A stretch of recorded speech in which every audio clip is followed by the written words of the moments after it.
Bismillah, assalamualaikum. Hari ini kita mau kasih tips ya buat media tanam ya.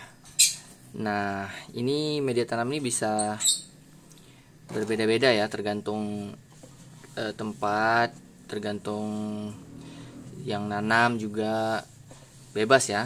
Tapi yang kita mau share adalah media tanam yang kita pakai untuk kebunnya Almira ya. Nah, ini bahan-bahannya ada kokopit. Nah, ini pot ini nanti berfungsi untuk jadi takaran ya, seberapa banyak yang kita campurkan. Nah, ini ada kokopit, ada ikan bakar, ada pasir malang di sini ya, ada juga kompos, terus ada pakis cacah. Nah, oke, kita mulai aja ya buatnya. Pertama-tama ya terserah sih mau nyampur yang mana dulu, tapi perbandingannya 1:1. Kalau saya nyampur yang berat-berat dulu deh. Bismillah. Pasir malang ya.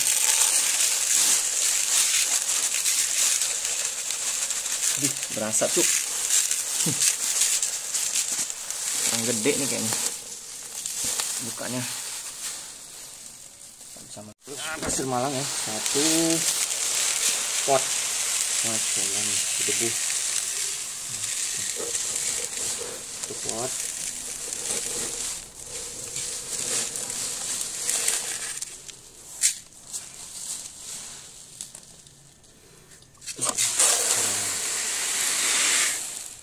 Terus kita campurin si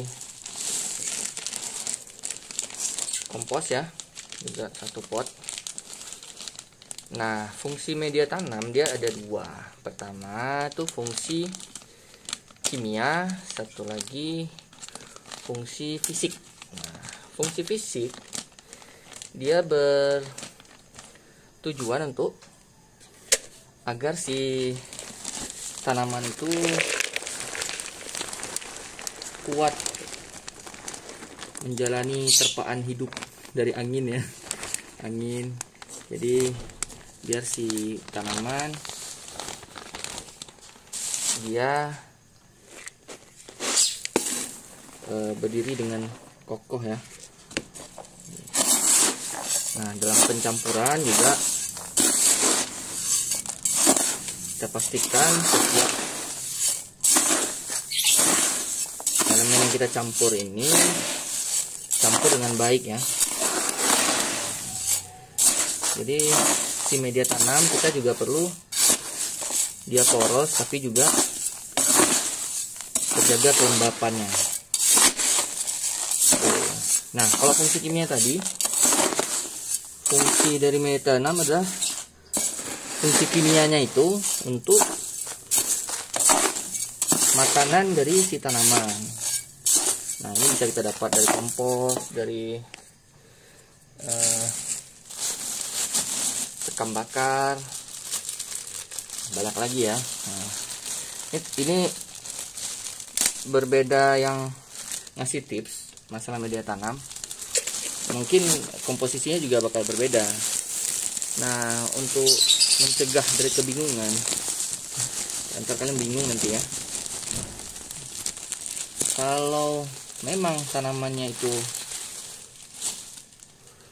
bermasalah, coba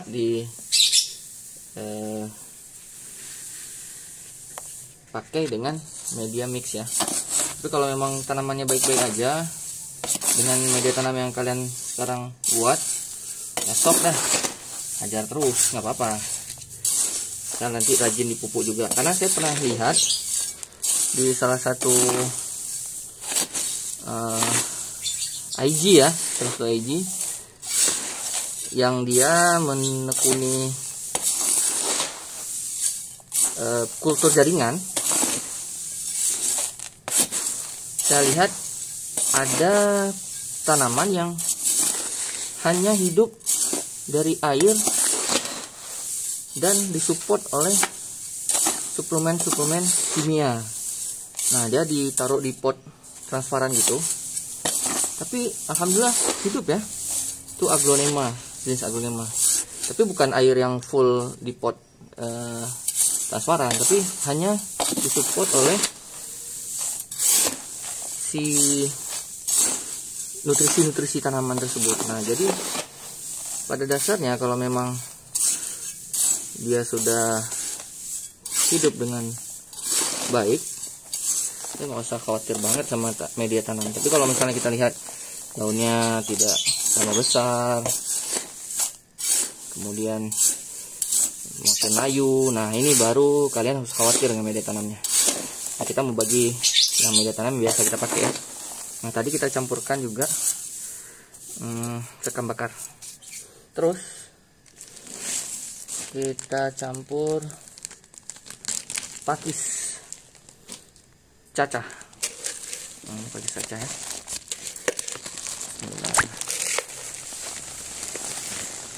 Oke, pakis cacah. Langsung saja.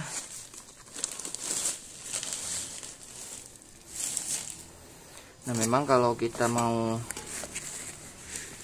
agar tanaman tuh lebih cepat berkembang, salah satunya adalah dengan media tanam yang komplit ya. Ada juga bisa menambahkan perlit. Nah, tapi itu tergantung juga ya. Tergantung dari kebiasaan teman-teman semua. Tapi yang kita share di sini yang sering kita pakai. Nah, ini cocok buat apa aja? Pertanyaannya ya, cocok buat apa aja? Untuk selama ini kita coba di philodendron. Kemarin saya juga coba di keladi. Alhamdulillah oke ya, belum ada keluhan. Kemudian kemarin saya coba di Syngonium juga belum ada keluhan. Nah, kuncinya kalau di tanaman-tanaman seperti Syngonium, philodendron, dia butuh kelembaban tapi tidak basah ya. Nah, kenapa saya nggak pakai sekam? Kemarin saya pernah pakai sekam ya, saya campurkan dengan sekam.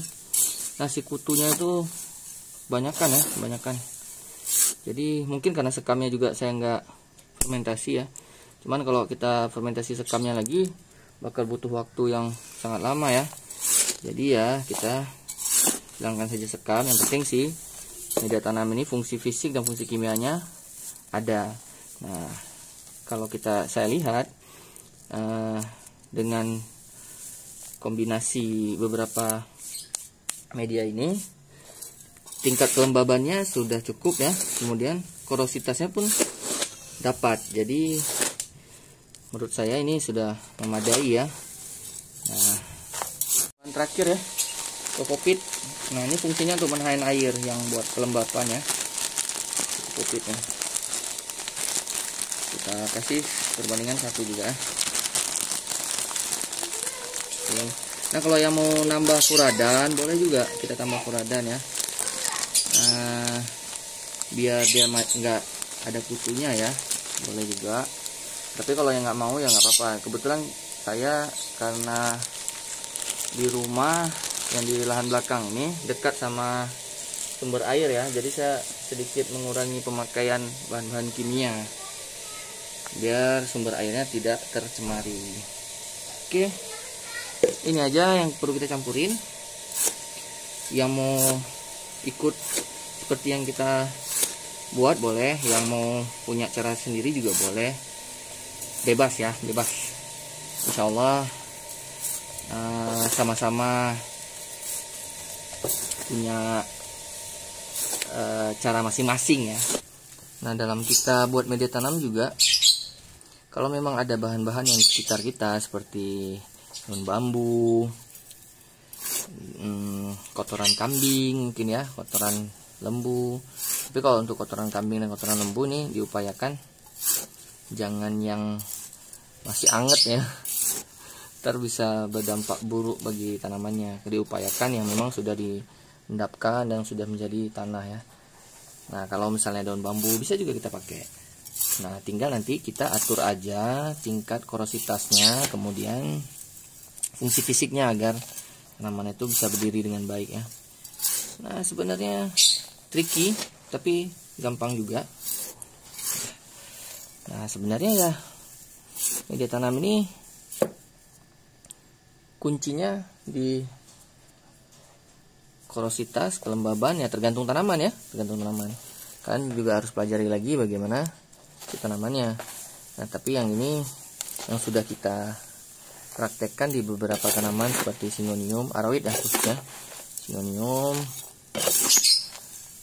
kemudian Philodendron, dan alhamdulillah tidak ada permasalahan ya. Makanya kita coba share ke kalian. Nah, oke, hari ini itu aja yang kita mau share ya. Sebenarnya kita mau share media tanam, dan ini udah hampir siap, tinggal saya aduk-aduk aja. Makasih yang udah nonton, yang udah komen, makasih juga yang udah ngikutin channel kita, yang udah subscribe ya. Kasih jazakumullah khairan, semoga Allah membalas kebaikannya. Oh iya, jangan lupa, ini nanti kalau misalnya memang bisa disimpan dulu sekitar 1 minggu ya, biar dia lebih menyatu ya. Kemudian kalau kalian mau tambah furadan tadi boleh juga. Nah, oke, jazakumullah khairan. Assalamualaikum warahmatullahi wabarakatuh.